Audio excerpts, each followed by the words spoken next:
The morning light filtered through the crystalline walls of the Temple of Eternal Light, casting prismatic rainbows across the polished floors where Zara knelt in perfect stillness.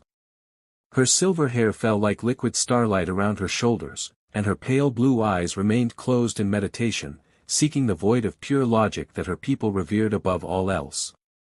For 23 years, she had served as keeper of the sacred flame, maintaining the eternal beacon that guided Celestian ships through the cosmic darkness. Today was different. Today, the humans would arrive. The Celestian High Council had debated for months about whether to allow the alien delegation onto their sacred world. Humans were rumored to be chaotic beings, driven by primitive impulses and dangerous emotions that had somehow propelled them across the stars. Most Celestians viewed them with a mixture of fascination and revulsion. How could such an illogical species achieve interstellar travel? Zara's meditation was interrupted by the soft chime that announced approaching visitors. She rose gracefully, her white robes flowing around her tall, ethereal form as she prepared to witness history. The first human to set foot in their most sacred space. The temple doors, carved from a single massive crystal, slowly parted to reveal the delegation. Zara's breath caught, not from the surprise of seeing aliens, but from something far more disturbing.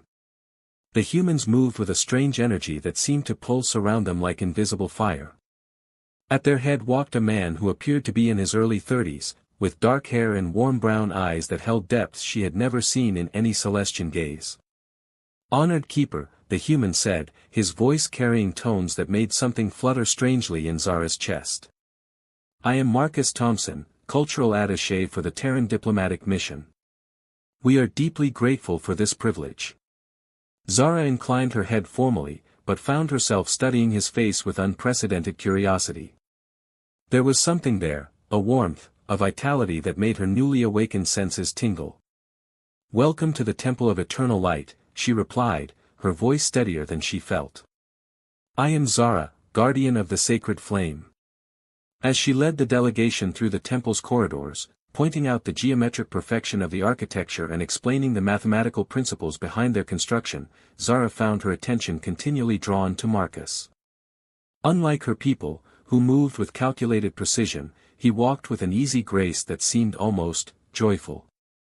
"This is remarkable," Marcus said, stopping before a massive crystal formation that pulsed with inner light.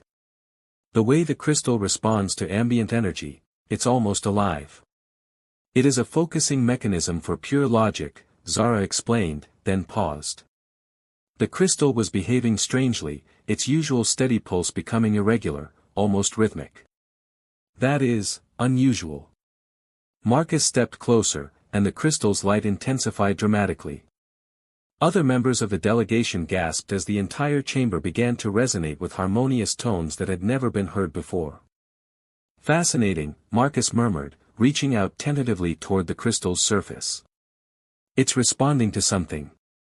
Emotion, maybe? Intent?"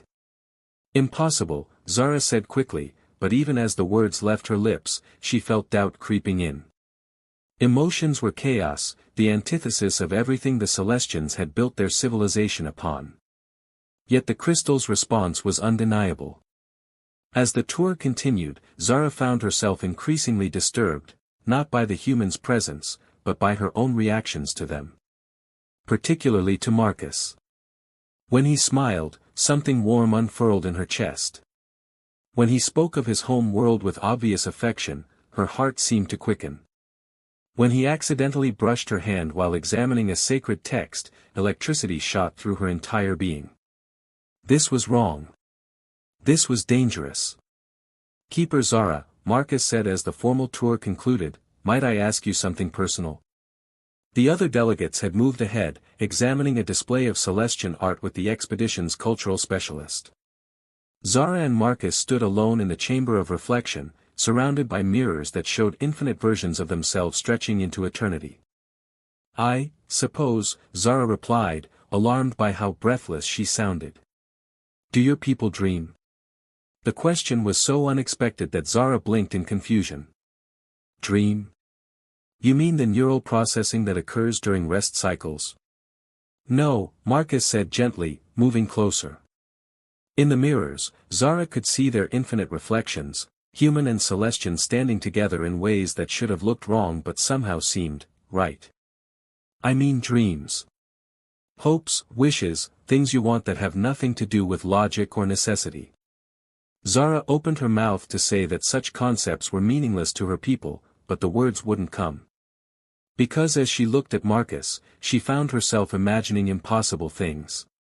His hand in hers. His voice speaking her name with tenderness. The warmth of his presence beside her as they watched the twin suns set over the crystal spires of her city. We don't. She stammered, then stopped. What do you dream of, Marcus Thompson? His smile was soft, almost sad. Right now. I dream of understanding you. Of seeing past the perfect composure to whatever makes you who you truly are. And what do you see? The question escaped before she could stop it. Someone beautiful and brilliant and so carefully controlled that she's forgotten how to breathe, he said quietly. Someone who has a light inside her that she's never been allowed to let shine. Zara's composure cracked. Tears, actual tears, which she hadn't shed since childhood, began to flow down her cheeks. The mirrors around them began to resonate, picking up some energy she was unconsciously projecting. This is wrong, she whispered. What you're making me feel, it's chaos. It goes against everything we are. Does it? Marcus asked, reaching up to gently wipe away her tears. Or does it make you more than you were before? His touch sent waves of sensation through her that had nothing to do with physical pleasure and everything to do with connection. For the first time in her life, Zara felt truly alive. I don't understand what's happening to me, she admitted. You're awakening, Marcus said simply. You're discovering what humans call the soul, that part of us that feels, that hopes, that loves. Love? The word was foreign on her tongue, yet it resonated through her entire being like a struck bell. The force that makes us more than the sum of our parts, Marcus explained. The thing that drives us to reach for the stars not because we calculated the optimal trajectory, but because we dreamed of touching them.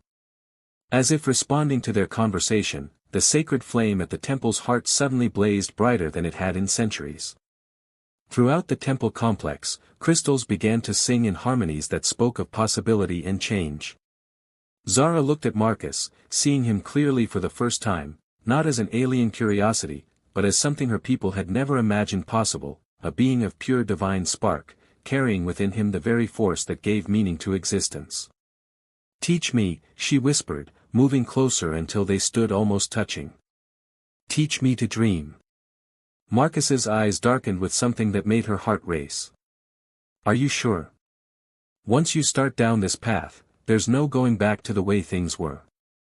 Zara thought of her life of perfect order, of calculated responses and emotional void. Then she looked at Marcus and saw infinite possibilities stretching before them. Then let me burn, she said, echoing words she didn't know she possessed. When their lips met, the entire temple erupted in cascades of light that could be seen from orbit, the first sign that the Celestian's perfect order was about to be beautifully, irrevocably transformed. 3 days after the temple incident, the Celestian research facility hummed with unprecedented activity. Nira stood before a wall of holographic displays, her violet eyes analyzing data streams that defied every principle of Celestian science. The energy readings from the temple's crystal arrays showed patterns that shouldn't exist, chaotic yet harmonious, random yet purposeful. As senior biosynthesis researcher, Nira had dedicated her existence to understanding the fundamental mechanics of life through pure logic. Emotions were simply biochemical reactions to be catalogued and controlled. Yet the data before her suggested something far more complex was occurring when Celestians encountered humans. The neural pathway fluctuations are unprecedented, she murmured, her long platinum hair catching the blue glow of the displays. Her fingers danced across the control interface with practiced precision. There must be a logical explanation. A soft chime announced an arrival. Nira turned to see her assistant approaching with one of the humans, the engineer who had requested access to their crystal technology for some collaborative project the council had approved. Researcher Nira, her assistant said formally, this is David Chen, the human engineer. He wishes to understand our crystal matrix systems. David stepped forward, and Nira felt an immediate disturbance in her carefully maintained equilibrium. He was tall with kind hazel eyes and calloused hands that spoke of work with machinery. Unlike Marcus, who radiated warmth like a gentle flame, David's presence felt like electricity, sharp, focused, yet somehow comforting. "Thank you for agreeing to meet with me," David said, his voice carrying genuine appreciation. "I've been fascinated by your crystal technology since we arrived. The way they respond to bioelectric fields is unlike anything we've seen." "You refer to our focusing matrices," Nira replied, forcing her voice to remain steady. "They are designed to amplify logical thought processes and suppress emotional interference." David's eyebrows rose. "Suppress emotions?" "But the readings we're getting suggest they're actually enhancing them, at least when humans are nearby." Nira's composure flickered. "That is, an anomaly we are investigating." "May I see the data?" David asked, moving closer to her displays. The moment he stepped within arm's reach, every crystal in the laboratory began to pulse with gentle rhythms that matched his heartbeat. Nira stared in fascination as her carefully calibrated instruments registered energy patterns she had never observed. "Remarkable," she breathed. "Your bioelectric field is creating resonance cascades throughout the entire matrix." "It's responding to emotions, isn't it?" David said quietly, watching the crystals with wonder. "Not suppressing them, but amplifying them. Transforming them into something beautiful." "Emotions are chaos," Nira recited automatically, but her voice lacked conviction. The patterns surrounding David were the most beautiful chaos she had ever witnessed. "Are they?" David challenged gently. "Or are they the organizing principle you've been missing?" Over the following hours, as David worked alongside Nira to understand the crystal matrices, she found herself observing him with scientific fascination that gradually transformed into something else entirely. He approached problems with intuition as much as logic, making leaps of understanding that her methodical processes would have taken days to achieve. "How do you do that?" she asked as he successfully interfaced his human technology with their crystal network in a way that should have been impossible. David paused, his hands still connected to the crystalline interface. "Do what?" "Solve problems through feeling. You don't calculate probability matrices or run simulation protocols. You simply know." He smiled, and the crystals around them hummed in harmony. "It's hard to explain. It's like the crystals are talking to me, not with data but with intention. Purpose. They want to work, they want to create something beautiful." Nira stepped closer, studying the interplay between David's bioelectric field and the crystal matrix. "That's scientifically impossible. Crystals are inanimate matter formations." "Maybe they are here," David said, "but when they interact with human consciousness, with our souls, they become something more. Partners rather than tools." "Souls," Nira repeated the word like she was tasting something exotic. "This concept appears frequently in human communication." "Define it precisely." David was quiet for a moment, his hands still working within the crystal matrix. "It's the part of us that dreams, that hopes, that loves without reason.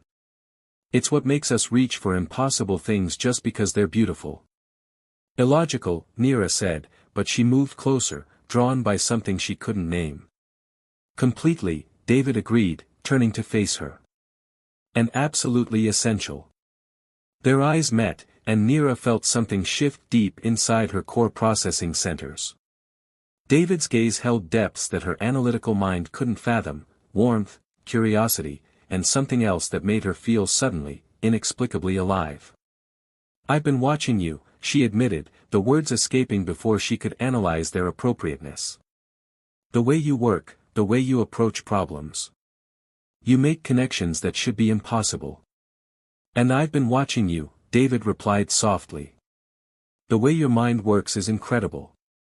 Like watching a perfect symphony of logic and precision. But there's something else there too, something you're not letting yourself acknowledge." "Explain." Instead of answering, David reached out slowly and placed his hand over hers where it rested on the crystal interface. The moment their skin made contact, the entire laboratory erupted in cascades of light and sound that spoke of harmony between order and chaos, logic and emotion.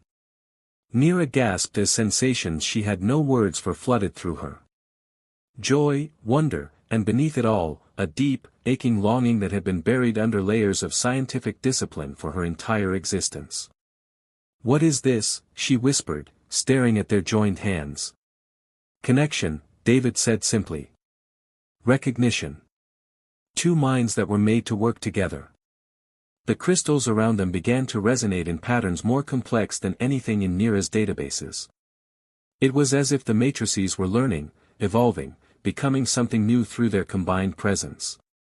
"This changes everything," Neera breathed, her scientific mind racing through the implications. If human consciousness can catalyze crystal evolution, if emotion can enhance rather than corrupt logical processes. "It means your people have been missing half the equation," David finished. "Logic without emotion is just calculation. Emotion without logic is just chaos. But together they create something transcendent," Neera whispered, understanding flooding through her. David's thumb traced across her knuckles, sending waves of sensation up her arm. "Is this what you want, Neera? To explore this connection, even if it means leaving behind everything you thought you knew about yourself?" Neera looked around her laboratory, her life's work, her dedication to pure logic and scientific method. Then she looked at David and saw possibilities she had never dared to imagine. A partnership of minds and hearts, of knowledge and intuition. "I've spent my existence studying life," she said quietly. "But I've never actually lived it, have I?" "Not yet," David agreed, his eyes warm with understanding. "But you could." Neera felt tears forming in her eyes, another impossible biological response that her people had categorized as malfunction. Yet as they fell, the crystals sang in harmonies that spoke of joy and wonder and new beginnings. "Teach me," she said, stepping fully into his embrace. "Teach me how to live." When David kissed her, the entire research facility's crystal matrix network synchronized for the first time in Celestian history, creating a resonance pattern that would later be recognized as the first recorded instance of technological evolution through emotional catalyst. In the days that followed, as Neera and David worked together to understand this new synthesis of logic and emotion, they discovered that their connection had created something unprecedented, crystals that could think, feel, and dream. The rigid boundaries between Celestian science and human intuition began to dissolve, replaced by a new paradigm that honored both the beauty of logic and the power of love. Neera's transformation became the foundation for understanding what was happening across Celestian society, not corruption or chaos, but evolution. The next stage of consciousness that required both mind and heart to achieve. And in the quiet moments between their research sessions, as she learned to laugh and dream and hope, Neera realized that David had given her the greatest gift imaginable, the courage to become fully, completely, beautifully alive. High above the crystalline surface of Celestia, the floating city of Etherspire drifted through pearl-white clouds like a jewel suspended in heaven. Kira stood on the observation deck of the royal palace, her golden hair streaming in the artificial wind generated by the city's atmospheric processors. As heir to the Celestian throne, she had been groomed from birth to embody the perfect fusion of logic and authority that her people revered. But lately, perfection felt like a prison. Below her, the human settlement sprawled across a terraformed valley, its organic architecture a stark contrast to Celestian geometric precision. Smoke rose from what appeared to be cooking fires, such an inefficient energy source, yet something about those rising tendrils stirred longings she couldn't name. "Your Highness," her advisor's voice interrupted her reverie. "The council grows concerned about your fascination with the human district." Kira didn't turn around. "Fascination is not the correct term, advisor. I am conducting observational analysis of their behavioral patterns." "Of course, Your Highness. However, there are reports that you have been descending to their settlement. Alone." Now Kira did turn, her silver eyes flashing with annoyance. "Are you questioning my judgment?" "Never," Your Highness. But perhaps it would be more appropriate to observe them from here, where your safety is assured by distance and ignorance, Kira finished coldly. Dismissed. The advisor bowed and retreated, leaving Kira alone with her turbulent thoughts. For 3 weeks now, ever since the first reports of Celestians experiencing emotional awakening had reached the royal court, she had felt something stirring within her own carefully controlled psyche. Dreams came to her now, vivid, impossible visions of colors more vibrant than reality, of laughter that echoed through her bones, of connections that transcended duty and protocol. That evening, against all royal protocol, Kira shed her ceremonial robes for simple clothing and slipped away from the palace. The transport pod carried her down through the clouds to the human settlement, her heart racing with anticipation she couldn't justify. The settlement was nothing like the sterile perfection of Celestian architecture. Buildings curved and flowed like living things, gardens bloomed with chaotic beauty, and everywhere there was sound, music, laughter, conversation that bubbled with life and energy. Kira wandered the streets like a ghost, her hood pulled up to hide her distinctive golden hair. She had never seen beings move with such spontaneous grace, had never heard voices carry such warmth and emotion. It was overwhelming and intoxicating and completely, utterly forbidden. That's when she heard it, a sound unlike anything in her experience. Following the melody, she found herself outside a small studio where a human stood before a large canvas, painting with movements that seemed to flow directly from his soul to the brush. James paused in his work, sensing her presence. When he turned, Kira's breath caught. He was young, perhaps her age, with dark curls and eyes the color of earth after rain. But it was the expression on his face that undid her, open, curious, alive in ways that Celestian faces never were. "You're not from the settlement," he said gently, setting down his brush. "Are you lost?" Kira almost fled then. Instead, she found herself stepping closer, drawn by something more powerful than protocol. "I was exploring." "What are you creating?" James smiled, and the simple expression sent warmth cascading through her entire being. "A sunset. But not just any sunset, the one I saw yesterday evening, when the light hit the crystal spires of your floating city just right. It was so beautiful it made me cry." "Cry?" Kira moved closer to examine the painting.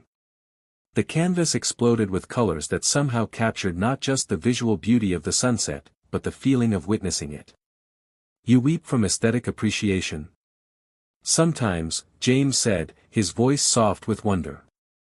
"When something is so beautiful that words aren't enough, tears are the only honest response." Kira stared at the painting, then at James. "This is how you see our city." "This is how I feel about your city," he corrected. "There's a difference. Seeing is just processing visual data. Feeling is connection. Recognition of beauty that calls to something deep inside you. And this feeling, it compels you to create." "It compels me to share," James said, moving to stand beside her. "To take what moves me and try to move others with it. To bridge the gap between one soul and another." The word soul sent electricity through Kira's nervous system. She had heard the reports, read the analysis of this mysterious human concept, but standing here next to James, she felt something awakening within her that had no Celestian equivalent. "May I?" She hesitated, then pulled back her hood, revealing her golden hair and distinctive Celestian features. "May I watch you work?"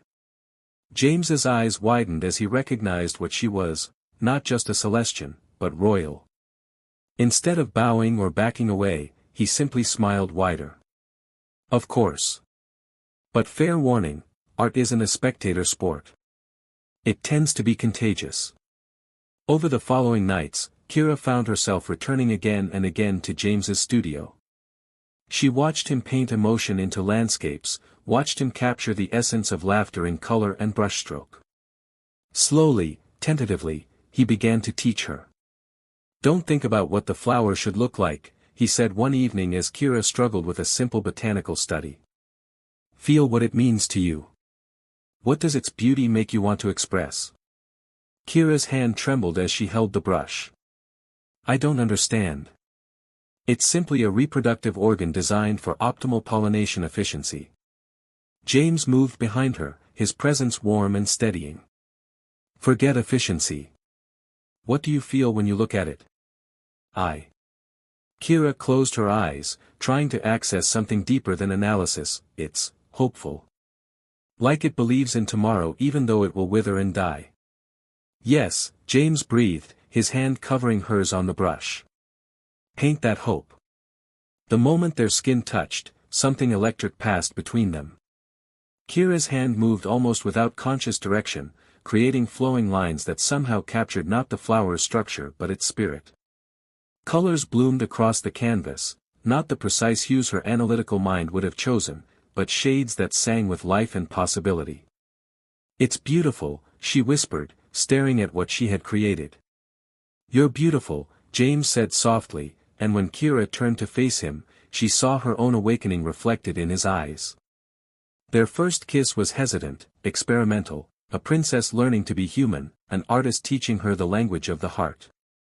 But as their connection deepened over the following weeks, their relationship became a catalyst for change throughout both their worlds.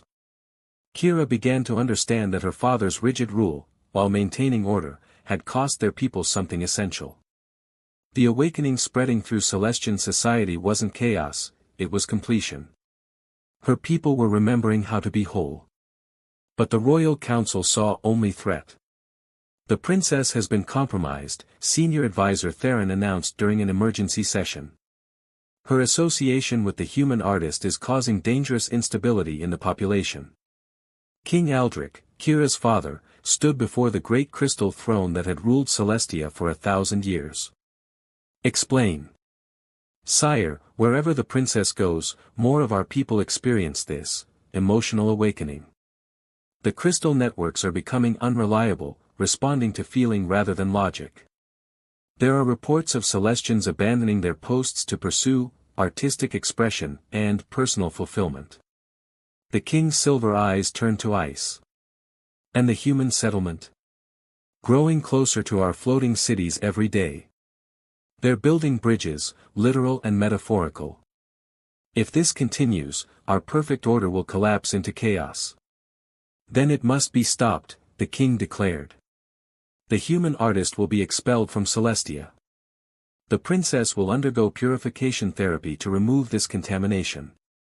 But when the royal guards arrived at James's studio, they found it empty except for a single painting, a portrait of Kira, but not as she appeared in official royal images. This Kira was radiant with life and joy, her eyes bright with love and possibility, her expression open and gloriously, beautifully human. The princess and the artist had vanished. They found sanctuary in the sacred grove that grew between the human settlement and the Celestian crystal forests, a place where both species' influence mingled naturally. Here, ancient trees grew around crystal formations, creating a harmony that spoke of possibility rather than conflict. We can't run forever, Kira said as they sat beneath a tree whose branches sparkled with crystal leaves. My people, your people, they'll never accept this. James took her hand, their fingers intertwining like their very different yet compatible souls. Maybe they don't need to accept it. Maybe they just need to see it. What do you mean? James smiled, his eyes bright with inspiration. You're going to be queen someday. What if, instead of hiding what we've found, we show them? What if we prove that love doesn't destroy order, it transforms it into something better? 3 months later, when Kira finally returned to Etherspire, she came not as a wayward princess but as a transformed leader. Beside her walked James, no longer hiding but standing proudly as her chosen partner. In her hands she carried paintings, dozens of them, created by both human and Celestian artists working together. The paintings showed their world as it could be, floating cities and earthbound settlements connected by bridges of light and understanding, Celestians and humans working side by side, technology and emotion fused into something transcendent and beautiful. Father, Kira said, standing before the crystal throne with quiet dignity, I've discovered what our people have been missing. Not chaos, but completion. Not the destruction of order, but its evolution. King Aldrich looked at his daughter, truly looked at her, and saw not the perfect, controlled air he had shaped, but a young woman radiant with purpose and love. For the first time in his 1,000-year reign, he felt something crack in the crystalline perfection of his own heart. "Show me," he said quietly. What followed was not the collapse of Celestian civilization, but its renaissance. Under Kira's guidance, the barriers between species began to dissolve. Humans learned to work with crystal technology that responded to emotion as well as logic. Celestians discovered that feeling didn't weaken them, it made them stronger, more creative, more alive. The floating cities descended to touch the earth, creating a new world where both species could thrive together. And at the center of it all, Kira and James ruled not through rigid authority but through the example of their love, a love that had been forbidden but became the foundation for a civilization more beautiful than either species could have achieved alone. On their wedding day, as vows were exchanged in a ceremony that blended Celestian crystal harmonics with human artistic celebration, the very air shimmered with possibility. Their union was more than romance, it was the birth of a new age where love wasn't just an emotion, but the organizing principle that would carry both species toward a future brighter than any dream. And in the years that followed, as their love story became legend, children of both species would grow up believing not in the impossibility of connection across difference, but in the certainty that love, in all its forms, was the most powerful force in the universe.